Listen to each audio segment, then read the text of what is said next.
नमस्ते दोस्तों, हाय बच्चों। आप सभी को मेरा एक बार फिर से सलाम, आदाब, नमस्कार। जितने भी बच्चे बिहार बोर्ड के परीक्षा में बैठ रहे हैं, आर्ट्स वाले बच्चों के लिए विशेषकर मैं ये वीडियो बनाने जा रहा हूं। जो 12वीं की परीक्षा में इस बार बैठ रहे हैं, बिहार बोर्ड से अगर आप रिलेटेड हैं, तो हमने अपने बिहार बोर्ड के बच्चों के लिए यहां देखिएगा निराला इंग्लिश वाला और आर्ट्स, ये जो देख रहे हैं, मैं हर विषय का, इतिहास का, राजनीति शास्त्र का, अभी हम राजनीति शास्त्र के इस पुस्तक को मैंने निकाला। मैंने लास्ट में सोचा कि क्यों ना VBI क्वेश्चंस, क्योंकि question bank, model paper, guess paper, अगर आप उसका अध्ययन करते हैं, देखते हैं, उसका निराकरण ढूंढना चाहते हैं, तो बहुत सारे क्वेश्चन है जो इस साल का उस साल, उस साल का उस साल पूछा जाता है।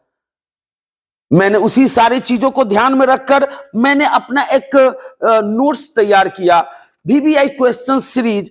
मैंने यहां पर सीधा लिख दिया कि 2023 और 24 के हिट प्रश्नों का मेरे पास ये संग्रह है, the collection of the hit questions which will be asked in our 2024 examination, जो 2024 के परीक्षा में बैठ रहे हैं। तो दोस्तों, हमारे बच्चों ने हमसे बहुत रिक्वेस्ट किया कि सर आप आर्ट्स का वीडियो क्यों नहीं बनाते हैं, आप इतना बेहतर अगर पढ़ा लेते हैं तो फिर आप वो सारे वीडियोज बनाइए और हम उस वीडियोज को एक बार दो बार कर कर देखेंगे। हमारे परीक्षा पॉइंट ऑफ व्यू से वो वीडियो कारगर हो जानी चाहिए। तो हमारे बच्चे जो भी देख रहे हैं, अगर आप पॉलिटिकल साइंस लिए हैं, राजनीति शास्त्र लिए हैं और बिहार बोर्ड की परीक्षा में अगर आप बैठने जा रहे हैं, तो आप डेफिनेटली इस वीडियो को अंत तक देखिए। मैं आपको भरोसा दिलाता हूं कि अंत तक देखने के बाद ये प्रश्न आपके परीक्षा में पूछे जाएंगे, तो उस समय आप उसका जवाब अपने इरादों को मजबूत कर कर लिख दीजिएगा, क्यों नहीं टकराएगा। अब आप बताइए कि हमारे परीक्षा में जो प्रश्न पूछे जाएंगे, वो अब तो सीधा सब कुछ बढ़ा दिया है, 15 गो 2 नंबरी है, 15 गुने 30, लेकिन वो आपको क्या करेगा, 30 गो में से आपको 15 गो का जवाब देना है। 30 प्रश्न रहेंगे और 15 गो का जवाब देना है। अगर 30 प्रश्न में से 15 गो प्रश्न का अगर आप जवाब देने में सक्षम हैं, तो आप हमारे इस सीरीज को देखिए। हम यह नहीं कहते हैं कि 30 का 30 हमारे इस गेस क्वेश्चन से टकरा जाएगा, लेकिन इतना जरूर कहेंगे कि अगर हमारे इस क्वेश्चन से अगर 20 टकरा जाता है, फिर भी तो आपको 5 को छोड़ना ही पड़ेगा, जवाब तो 15 ही का देना है। तो आप बेफिक्र होकर आप हमारे इस राजनीति शास्त्र, जो 12वीं के बोर्ड, बिहार बोर्ड की तैयारी में बैठ रहे हैं, वो बच्चे हमारे इस नोट्स से रिलेटेड जो प्रश्न को जो मैंने डाला है, आइए सबसे पहले हम उन प्रश्न को आपके बीच लाते हैं और यथासंभव हम कोशिश करेंगे कि हम इस प्रश्नों को टिक आउट करें और आप उसको सुनकर जो है उसको समझने की कोशिश करें। टूटे फूटे शब्दों में आप मेरा भी बात समझिए और फिर आप अपने विचारों को भी संकलित कीजिए, क्योंकि पूरी गेस पेपर के भाषा में लिखना या टीचर की कही गई बातों को लिख देना, यह आपके ऊपर में एक मानसिक दबाव को ला देगा। अगर आप बेटर बनना चाहते हैं तो दिल की भी सुनो, कि आपके दिल के अंदर में भी उस भावना को प्रकट करने के लिए, उस बातों को रखने के लिए कोई ऐसा लाइन बनता है जिसको आप जरूर अपने उस आंसर में जगह दीजिए, लेकिन टू द पॉइंट होनी चाहिए, क्वेश्चन से रिलेटेड होनी चाहिए। दोस्तों, तो लेट्स स्टार्ट। आज के इस सफर में समय कम है, हम ज्यादा लॉन्ग वीडियो बनाते नहीं हैं, तो आज के इस सफर में हम उन प्रश्नों को रखते हैं। सबसे पहले हमारा जो राजनीति शास्त्र है वो 2 भागों में है। हमारा जो पहला जो चरण शुरू होता है वो भारत की राजनीति से शुरू होती है। जब आजादी हमारे देश को मिली थी, उसके बाद की राजनीति। हमारे देश 1947 में आजाद हुआ था। 15 अगस्त 1947 को हमारा देश आजाद हुआ था, लेकिन एक बड़ा सा झटका लगा था। क्या? एक दिन पहले यानी 14 अगस्त को हमारा देश 2 टुकड़ों में बट गया था। हमारे भारत मां के सीने पर बैठकर इसका बंटवारा कर दिया गया। और दोस्तों, पाकिस्तान नाम का एक राष्ट्र नव राष्ट्र के रूप में उभरा, जन्म लिया। इस पाकिस्तान को 2 हिस्से दिए गए। एक जो पूर्वी पाकिस्तान के रूप में जाना गया, वो पूर्वी पाकिस्तान 1971 में एक नया देश बना जिसको हम लोग बांग्लादेश कहते हैं। और एक जो अभी वर्तमान में है वो है पश्चिमी पाकिस्तान, वो वर्तमान में अभी पाकिस्तान के रूप में जाना जाता है। तो दोस्तों, यहां से भी प्रश्न पूछे जाएंगे, लेकिन हम 15 अगस्त को जो आजाद हुए थे उस समय के इतिहास को आपके सामने में लेकर आते हैं। हमारे देश में, हमारे भारत के देशवासियों ने यह तय कर लिया था कि हमारे देश में कांग्रेस का शासन होगा। भारतीयों के हिसाब से भारत का इकलौता पार्टी कांग्रेस बनकर उभरा और इसको एक प्रभुत्व, एक दलीय प्रभुत्व के रूप में इस प्रश्न को हम जो है अपने किताब के अंदर में जानते हैं कि एक ही दल का प्रभुत्व, दबदबा, बोलबाला, क्योंकि भारतीयों का मानना था कि कांग्रेस भारत को आजादी दिलाने वाली पार्टी है। इसीलिए ब्लाइंडली भारतीयों ने कांग्रेस को ही सरकार चलाने का अनुमति दिया। भारत में साम्यवादी तरीके से लोकतंत्र को स्थापित किया गया। तो ये सारे चीजों के बीच में भारत का जो उस समय का कंडीशन था, उस समय की जो हालात थी, काफी दयनीय थी। जैसे मानो कि शटर को तोड़कर कोई जो है चोरी कर कर हमारे दुकान में चला जाता है और सुबह में जो नजारा देखने को मिलता है, वैसे ही 200 सालों तक जो अंग्रेजों ने हमारे देश का शोषण किया था, 200 सालों तक अंग्रेजों ने हमारे देश को लूटा था, खसोटा था, बड़ा ही बदतर स्थिति थी। वैसे तो हमारा देश सोने का चिड़िया कहा जाता था, लेकिन जाते वक्त अंग्रेजों ने इस हाल में छोड़ दिया जैसे मानो कि प्लास्टिक का चिड़िया बन के रह गया हो।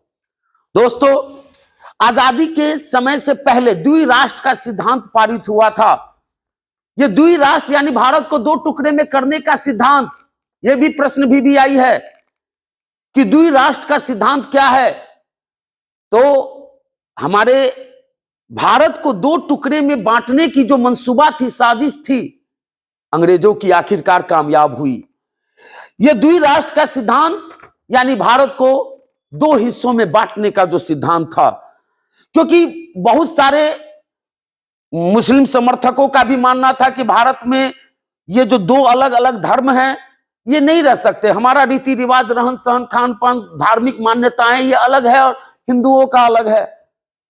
हम एक साथ नहीं रह सकते, मुझे एक अलग मुल्क चाहिए, हमारा एक अलग राष्ट्र चाहिए। और तत्पश्चात 14 अगस्त 1947 को एक अलग राष्ट्र के रूप में पाकिस्तान का निर्माण हुआ। दोस्तों, अगले प्रश्न की ओर चलते हैं जो हमने VVI के रूप में यहां पे रखा है, और यह हमारा प्रश्न है कि गुट निरपेक्षता से आप क्या समझते हैं या गुट निरपेक्ष आंदोलन क्या है। मैं आपको बता देना चाहूंगा, इसके लिए आपको थोड़ा सा विश्व राजनीति में प्रवेश करना होगा।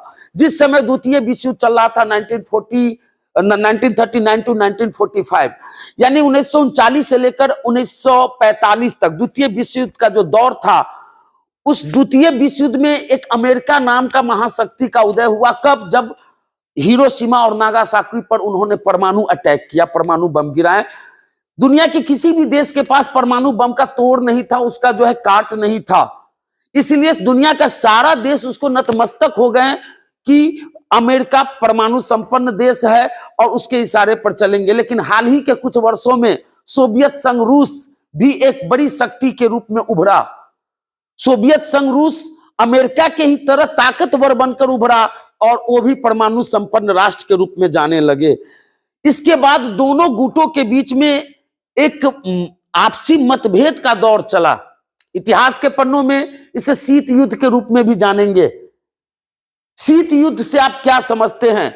तो जहां सोवियत संघ रूस में साम्यवादी विचारधारा को अपनाया गया, तो वहां पहले से अमेरिका, इंग्लैंड और फ्रांस जैसे देशों में पूंजीवादी कॉन्सेप्ट को माना जाता था। तो कहीं ना कहीं शीत युद्ध जो दिखाई दिया विश्व राजनीति के मंच पे, वो 2 गुटों की लड़ाई हुई।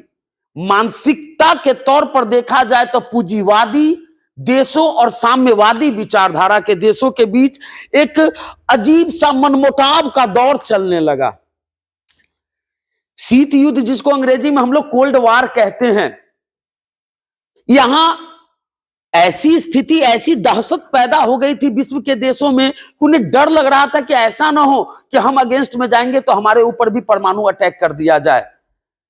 जहां गोली, बम, बारूद इत्यादि विनाशक हथियारों से तो लड़ाइयां नहीं हो रही थी, लेकिन शब्दों का जो इस्तेमाल किया जा रहा था मीडिया के द्वारा, वो इतना तीखी प्रतिक्रिया उत्पन्न कर रही थी कि ऐसा पता चल रहा था कि किसी भी समय इन 2 देशों के बीच में, इन 2 गुटों के बीच में युद्ध हो सकती है।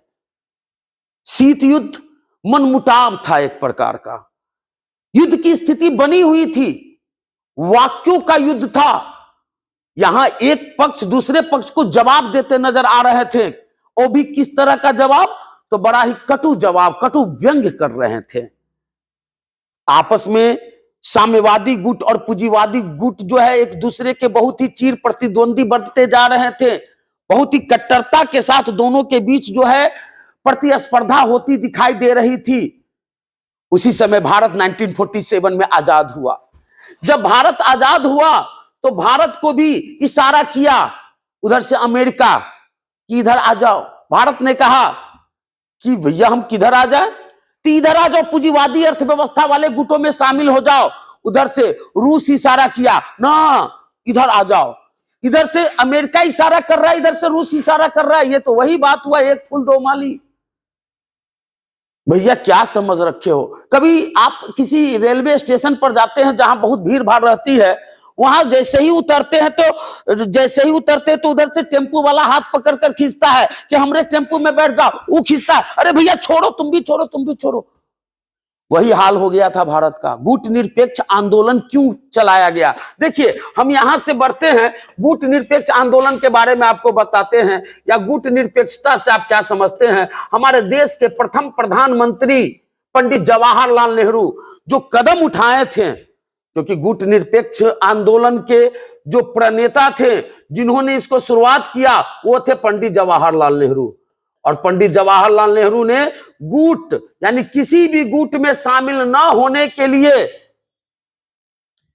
किसी भी गुट में शामिल न होने का जो निर्णय लिया, निश्चय किया कि हम न साम्यवादी देशों के गुट में जाएंगे, यानी कि न हम सोवियत संघ रसिया के तरफ जाएंगे, और ना ही अमेरिका के पूंजीवादी गुटों में शामिल होंगे।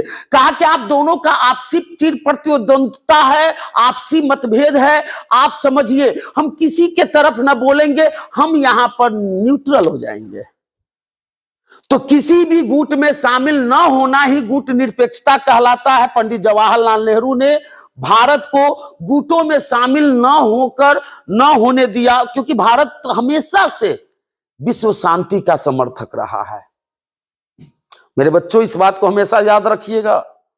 भारत वैसे भी अंग्रेजों का 200 सालों का शासन की जो बेड़िया थी, जंजीरें थी, उसको तोड़कर आजाद हुआ था। फिर नहीं चाहता था किसी लफड़े में पड़ जाए। भारत नहीं चाहता था कि फिर से हम किसी गुट में शामिल होकर किसी से दुश्मनी मोल ले। इसीलिए भारत ने जो आंदोलन चलाया, बहुत सारे ऐसे देश थे जो भारत के इस आंदोलन में शामिल होकर कहा कि हाँ, अगर आप शामिल नहीं हो रहे हैं तो हम इस नीति का समर्थन करते हैं, हम भी आप ही के सिद्धांत पर चलेंगे। इस प्रकार से पंडित जवाहरलाल नेहरू ने अमेरिका और रूस दोनों में से किसी भी गुट में न शामिल होने के लिए जिस आंदोलन को शुरू किया, यही गुट निरपेक्ष आंदोलन था। हम इसके बारे में डिटेल्स में जब हम अपने प्रॉपर वीडियोज आर्ट्स के बनाने लगेंगे तो आपको हम बताएंगे। दोस्तों, अगले प्रश्न की ओर चलते हैं। अभी हमने शीत युद्ध को भी समझ लिया, लेकिन अलग अलग जगहों से हमारे पास क्वेश्चन आ रहे हैं और उस क्वेश्चंस को हम गौर से देख भी रहे हैं। तो ये रहा हमारे सामने पंचायती राज व्यवस्था, स्थानीय स्वशासन या नगर पंचायत। जरा इस पर डिस्कस कर लेते हैं। चलिए डिस्कस करते हैं।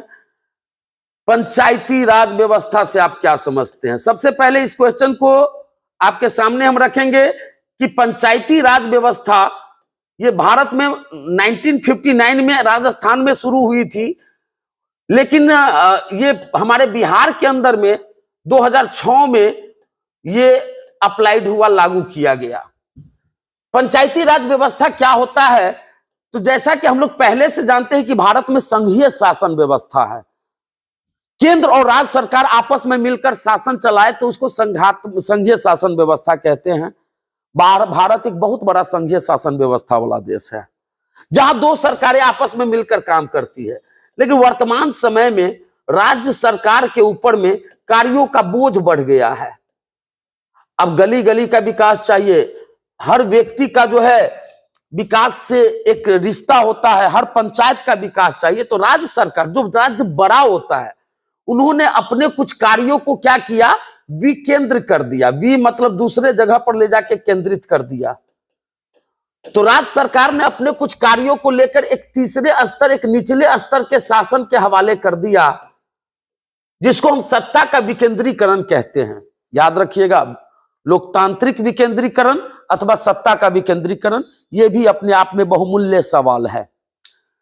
तो राज्य सरकार के ऊपर में बढ़ते कार्यों से राज्य सरकार ने अपने कार्यों को सही रूप से संपादन कैसे किया जाए, इसके लिए उन्होंने क्या किया, अपने कुछ कार्यों को लेकर निचले स्तर के शासन को गठित किया। निचले स्तर के शासन यानी उसको हम लोग पंचायती राज व्यवस्था तथा नगरीय शासन के रूप में जानते हैं। निचले स्तर का शासन जिसको हम पंचायती राज व्यवस्था कहते हैं। बिहार में ग्राम स्तर पर यानी कि ग्राम स्तर पर इसको चुना गया तो ग्राम पंचायत का गठन हुआ। प्रखंड स्तर पर चुना गया तो ये 3 स्तर पर बना। ग्राम स्तर पर ग्राम पंचायत, प्रखंड स्तर पर पंचायत समिति और जिला स्तर पर इसमें निर्माण हुआ तो जिला परिषद। अब ये हमारा पर एक सवाल और आ रहा है कि स्थानीय शासन से आप क्या समझते हैं, या स्थानीय स्वशासन से आप क्या समझते हैं। मेरे जिगर के टुकड़ों, गौर से सुनिएगा। शासन केंद्र और जो राज्य सरकार के अधीन चलाया जाता है उससे अलग एक शासन की व्यवस्था की गई पंचायती राज व्यवस्था के अंतर्गत। वैसी शासन व्यवस्था जो स्थानीय लोगों के द्वारा चलाया जाए, वैसे लोगों को हम चुनाव के माध्यम से अपने क्षेत्र के विकास के लिए चयनित करते हैं जिनका मतदाता सूची में नाम हो। जिनका मतदाता सूची में नाम हो, वैसे स्थानीय लोगों के द्वारा जो शासन चलाई जाती है उसे ही स्थानीय स्वशासन कहते हैं। और आज के इस विकास के दौर में राज्यों का सर्वांगीण विकास करने के लिए स्थानीय शासन का जो है विकसित स्वरूप होना काफी आवश्यक है। दोस्तों, अगले प्रश्न की ओर चलते हैं। अगला प्रश्न है हमारे सामने की संघीय शासन व्यवस्था की। अभी जो हम बात कर रहे थे संघीय शासन व्यवस्था, तो संघीय शासन व्यवस्था की कुछ विशेषता को बताइए। मैं सबसे पहले इस शासन व्यवस्था पर 2 लाइन और बोलना चाहूंगा। संघीय शासन व्यवस्था, फेडरल सिस्टम। भारत एक संघीय शासन व्यवस्था वाला देश है। ये भारत की आजादी से पहले ही इस बात का फैसला 1935 के भारत सरकार अधिनियम में ही इस बात को तय कर लिया गया था कि भारत अगर आजाद होगा तो यहाँ द्विशासन होंगे, दोहरी सरकार होगी। और दोहरी सरकार जो होगी तो दोहरी सरकार होना भी ये संघीय शासन व्यवस्था की विशेषता है, दोहरी सरकार। दूसरा विशेषता अब इसका समझिएगा कि संविधान के द्वारा, देखिए याद रखिएगा, संघीय शासन व्यवस्था की एक और विशेषता है। एक तो 2 सरकारें, केंद्र सरकार और राज्य सरकार आपस में मिलकर करती है काम, यह है संघीय शासन व्यवस्था की विशेषता। और संविधान द्वारा शक्तियों का विभाजन किया जाता है। संविधान द्वारा शक्तियों का विभाजन किया जाता है। याद रखिएगा, मतलब संघीय शासन व्यवस्था में संविधान के द्वारा केंद्र सरकार और राज्य सरकार के बीच में आपसी टकराव को रोकने के लिए संघ सूची, राज्य सूची और समवर्ती सूची का निर्माण करके इनके शक्तियों का बंटवारा कर दिया गया है। तीसरा इसकी विशेषता को समझिएगा। तीसरा विशेषता है इसका संविधान की सर्वोच्चता। ये हमेशा याद रखिएगा कि पद पर भरोसा हम ज्यादा नहीं कर सकते क्योंकि व्यक्ति के नेचर और सिग्नेचर में तब्दीली आ सकती है। इसीलिए संघीय शासन, भारत जैसे संघीय शासन व्यवस्था वाले देश में संविधान को सबसे ऊपर माना गया है। कहा कि इससे ऊपर कोई नहीं है, ना कोई इंसान हो सकता है, ना कोई पद हो सकता है। सबसे ऊपर देश में अगर किसी को दर्जा दिया गया है तो वह है संविधान। गौर से सुनिएगा, इसको संविधान की सर्वोच्चता कहते हैं। अगर आज हमारे देश में अगर कोई व्यक्ति अगर तानाशाही रूप धारण नहीं कर पा रहा है, क्योंकि संविधान हमारे देश को चला रहा है, व्यक्ति तो उसके दिशा निर्देश के अनुसार कार्य कर रहे हैं। और हमारे देश में संघीय शासन व्यवस्था की और विशेषताएं हैं, जैसे स्पष्ट और स्वच्छ न्यायपालिका, स्पष्ट और स्वच्छ न्यायपालिका, स्वतंत्र न्यायपालिका। मैं आपको बता देना चाहूंगा कि हमारे देश का जो ज्यूडिशरी सिस्टम है, न्यायपालिका है, यह पूर्ण रूपेण स्वतंत्र है। इस पर किसी प्रकार का दबाव नहीं होनी चाहिए। ये हमारे संघीय शासन व्यवस्था की एक विशेषता है कि यहां पर न्यायपालिका का गठन जो है स्वतंत्र तरीके से किया जाता है। और एक विशेषता हम और आपके सामने बताएंगे, संघीय शासन व्यवस्था की एक और विशेषता है कि यहाँ का संविधान जो है वो लिखित है। लिखित संविधान का होना भी संघीय शासन व्यवस्था की बहुत बड़ी विशेषता है। दोस्तों, हम अगले प्रश्न की ओर चलेंगे। हमारा अगला प्रश्न जो हमारे सामने हमें इशारा कर रहा है कि एकात्मक शासन व्यवस्था से आप क्या समझते हैं? एकात्मक शासन व्यवस्था क्या है? बस 2 लाइन में समझ लीजिए। 2 लाइन में आपके दिलों में ये जो जवाब है वो प्रवेश कर जानी चाहिए। एकात्मक यानी एक ही जगह से शासन चलाया जाना, एकात्मक शासन। वैसा शासन जो जहां केंद्र के हाथों में सारी शक्तियां सिमट कर चली आती है और केंद्र एक ही जगह से पूरे क्षेत्र पर शासन संचालित करती है, नियंत्रित करती है। तो ऐसी शासन व्यवस्था को हम लोग क्या कहते हैं? ऐसी शासन व्यवस्था को एकात्मक शासन व्यवस्था कहते हैं। लेकिन हमारे देश का आकार बड़ा है, भारत एक विशाल देश है, ये हम सभी जानते हैं। और इतने बड़े भूभाग पर एक ही जगह से दिल्ली में बैठकर अगर सरकार चाहे कि हम पूरे देश का सर्वांगीण विकास कर ले, कोने कोने का विकास कर ले, जन जन का विकास कर ले, आई थिंक देवता से भी संभव नहीं है। ये तो सरकार एक इंसान है। इसलिए भारत जैसे विशाल देश में क्या अपनाया गया? तो यहां पे संघीय शासन व्यवस्था को अपनाया गया। लेकिन अगर आप चले जाते ब्रिटेन, फ्रांस जैसे देशों में, तो वहां एकात्मक शासन व्यवस्था है, एक ही जगह से शासन चलाई जाती है। चाहे वो इटली हो, जर्मनी हो, यहां एक ही जगह से शासन चलाई जाती है। दोस्तों, अब कई बार जो है ना हमारे परीक्षा में प्रश्न पूछ देते हैं कि सामाजिक न्याय क्या है। हालांकि मैं ये कंफर्म होके कह सकता हूं कि सामाजिक न्याय, आर्थिक न्याय और राजनीतिक न्याय ये हमारे 12th के किताब में सम्मिलित तो नहीं है, लेकिन यह प्रश्न के आने की संभावना कहीं ज्यादा होती है। तो न्याय का मतलब ही होता है जस्टिस। जस्टिस जस्ट शब्द से बना है, यह लैटिन भाषा से लिया गया है। और न्याय यानी कि यदि अगर अन्याय होता है, कहीं शोषण होता है, अत्याचार होता है, अगर हम उस शोषण अत्याचार से अगर हम किसी को निकाल कर उसको उसका हक दिला देते हैं तो शायद इसे न्याय कहा जाता है। अब हमारा प्रश्न है सामाजिक न्याय क्या है?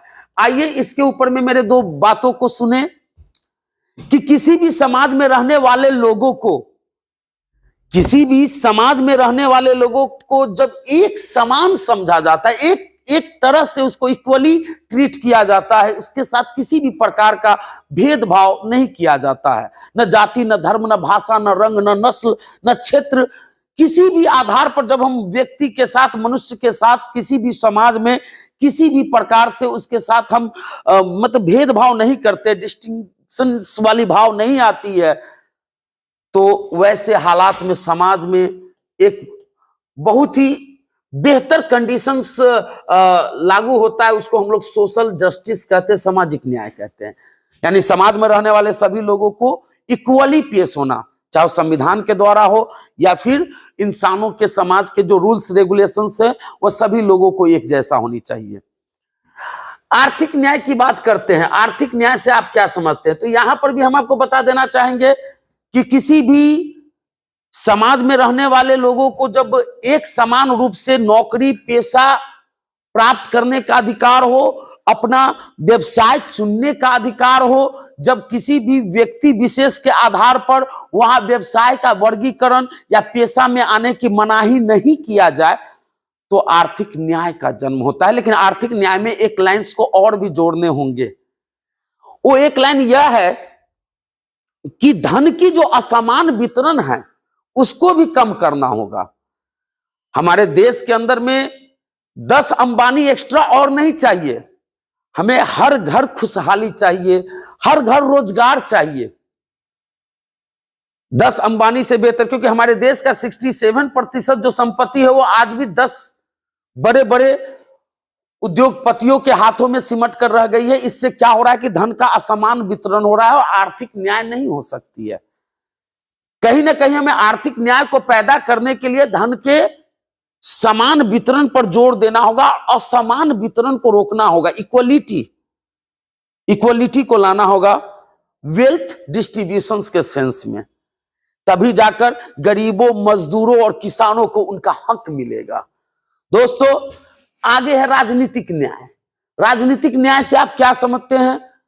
तो देखिए, राजनीतिक न्याय का तात्पर्य होता है किसी भी देश के अंदर रहने वाले लोगों को जब पूर्ण तरीके से स्वतंत्रता हो कि वो मतदान प्रक्रिया में भाग ले सकता है, चुनाव संबंधी प्रक्रिया में भाग ले सकता है, यहां तक कि चुनाव लड़ सकता है। चुनाव के समय वो चाहे तो अपना अलग राजनीतिक दल का गठन कर सकता है, या फिर वह राजनीति में सक्रिय और इंटरेस्टेड रूप से भाग ले सकता है।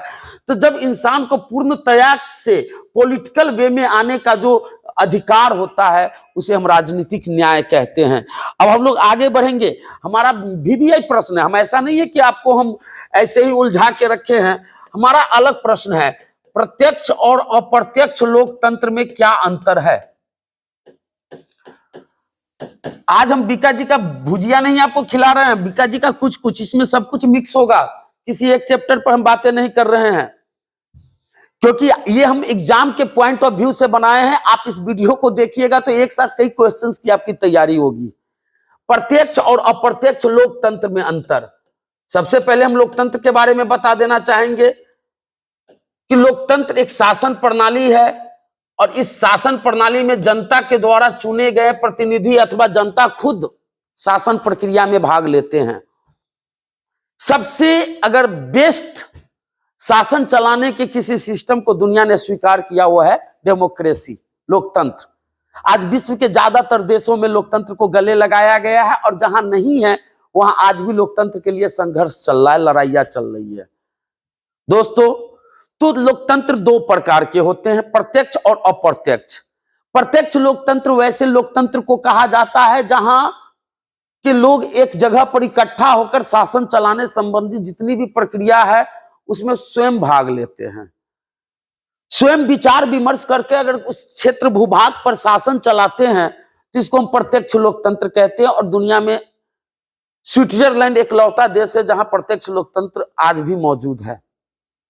अन्यथा विश्व के सभी देशों में लोकतंत्र का अप्रत्यक्ष यानी अप्रत्यक्ष उदाहरण देखने को मिलता है।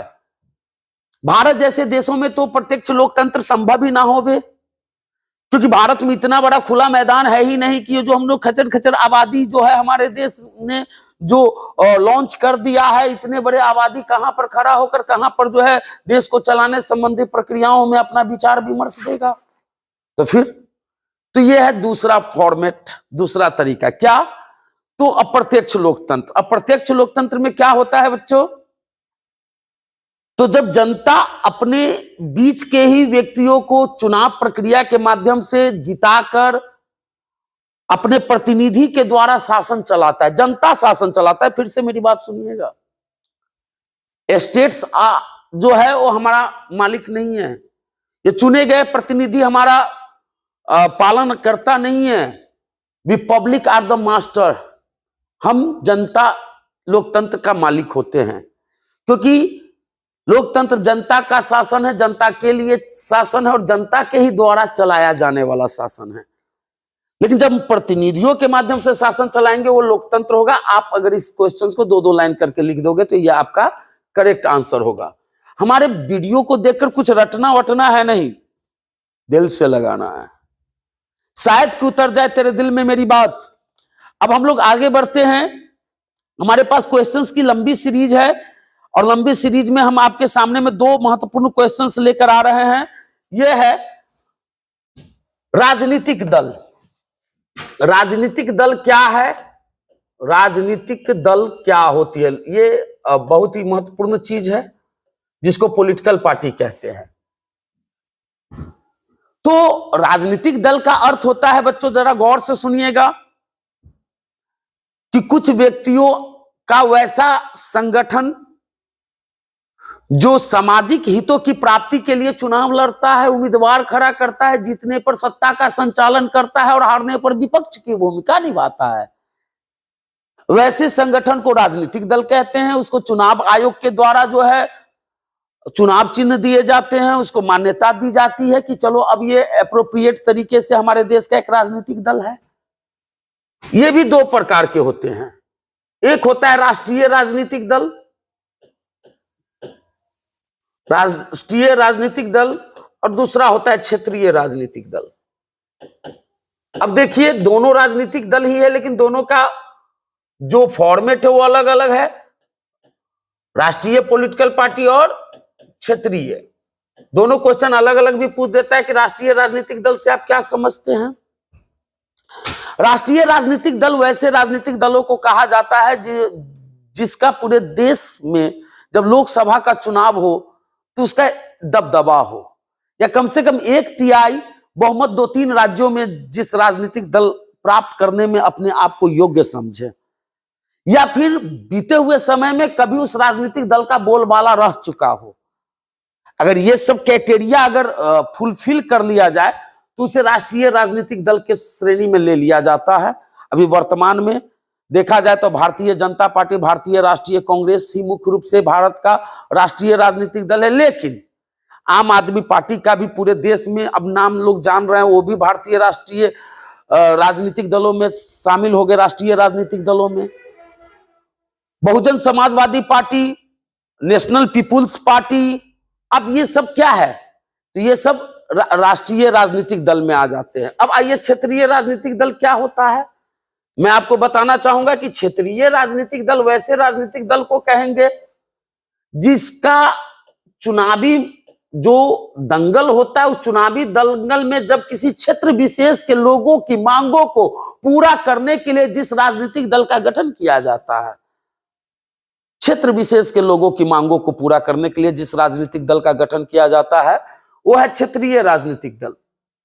अब हमारे बिहार के अंदर में जदयू, जनता दल यूनाइटेड, कितना भी बड़ा मतलब उनका ख्याति हो जाए, मुझे नहीं लगता है कि वो जाकर जो है तमिलनाडु में होने वाले विधानसभा के चुनाव में झंडा गाड़ कर आएंगे कि मैं वहां का मुख्यमंत्री भी बन सकता हूं, क्योंकि आपका सिर्फ बिहार में दबदबा है। राष्ट्रीय राजनीतिक दल का पूरे देश में दबदबा होता है, क्षेत्रीय राजनीतिक दल केवल क्षेत्र विशेष में ही पॉपुलर होते हैं, विख्यात होते हैं। राष्ट्रीय जनता दल लालू प्रसाद यादव जी का पार्टी जो है वो क्या है, क्षेत्रीय राजनीतिक दल है। दोस्तों अब देखिए हमारा एक यहीं से क्वेश्चन आता है, बहुदलीय व्यवस्था से आप क्या समझते हैं? बहुदलीय व्यवस्था से आप क्या समझते हैं? तो अलग अलग देशों में चले जाइए तो वहां अलग अलग तरीके से, अलग अलग देशों में अगर आप जाते हैं तो अलग अलग तरीके से वहां पॉलिटिकल पार्टीज को मान्यता दी गई है। जैसे अमेरिका में चले जाइएगा तो वहां 2 ही दल है, 2 ही राजनीतिक दलों को प्राथमिकता दी गई है, डेमोक्रेटिक पार्टी और रिपब्लिकन पार्टी। लेकिन अगर भारत में आते हैं तो यहाँ कोई भी व्यक्ति, क्योंकि यहाँ बहुदलीय व्यवस्था है, यहाँ जितना चाहे उतना ज्यादा राजनीतिक दल फल फूल सकते हैं। अगर आप लोगों का भी अगर भविष्य में लक्ष्य साथ दे तो आप भी कुछ व्यक्तियों का समूह बनाकर संगठित करके क्या करेंगे, तो राजनीतिक दल का निर्माण कर सकते हैं, क्योंकि भारत बहुदलीय राजनीतिक व्यवस्था वाला देश है। यहाँ बहुत सारे राजनीतिक दल है जो लोगों के बीच में मैनिफेस्टो लेकर आते हैं कि हम आपकी ये मांगे पूरा करेंगे, आपके समुदाय की ये मांगे पूरा करेंगे, आपके क्षेत्र का इस तरह से विकास करेंगे। बाद में हम गाना गाते रह जाए कि वादा करके सजन नहीं आया, मिलन वाली रात आ गई, वो आपको दिखाई भी नहीं देगा, दर्शन दुर्लभ हो गया। लेकिन दोस्तों बहुत सारे राजनीतिक दलों का जिस देश में व्यवस्था होता है, जिस लोकतंत्र में व्यवस्था होता है, उसे बहुदलीय राजनीतिक दल के रूप में जानते समय। अब ये आधे घंटे का वीडियो हम आपको प्रोवाइड किए हैं, फिर अगले सीरीज में भी देखिए, इसमें बहुत सारे क्वेश्चन हैं। मुझे उम्मीद में आपका फीडबैक अगर अच्छा मिलता है तो हम बचे हुए जो क्वेश्चंस हैं जो इस साल परीक्षा में पूछने की संभावना में उसको भी लेकर आऊंगा। तो बने रहिए, आप लोगों के लिए मैं भी बना रहूंगा। धन्यवाद।